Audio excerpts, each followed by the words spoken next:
Phantom Logger. May as well get these two last ones done with. By Marie D. Henry, copyrighted 1996.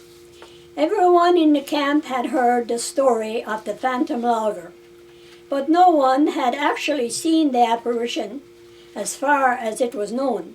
However, there were lots of stories of sightings, and it was always turned out that the sightings were just that, stories. It seemed to Vance and Dave that every man in the camp wanted to be the one to have seen the Phantom Logger.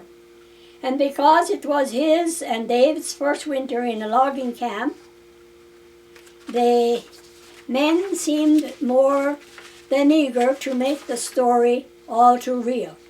Therefore, every time one of them set about to tell his encounter with the Phantom Logger and his team of black stallions, Vance and Dave looked at one another with their "here we go again" look. But they respectfully lay on their bunks and listened. By the time the teller of the story was halfway through, they would be fast asleep. Cutting pulpwood all day in the fresh air of the forest was more enticing to sleep than the suspense of the story to keep them awake.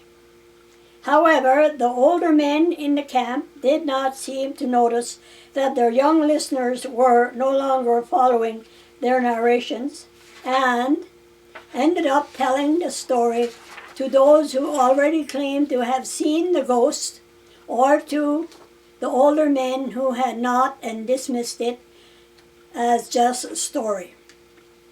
A story that made the rounds of every logging camp they had spent the winter in. There was not much else to do while relaxing before climbing under their woolen blankets for their short night of rest. Most of the men would be already fast asleep shortly after supper. They had to roll out for breakfast at 4 in the morning.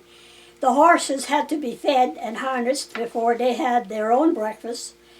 Then they had to be out at the cutting sites by sunup, for darkness in the woods came early in the middle of winter.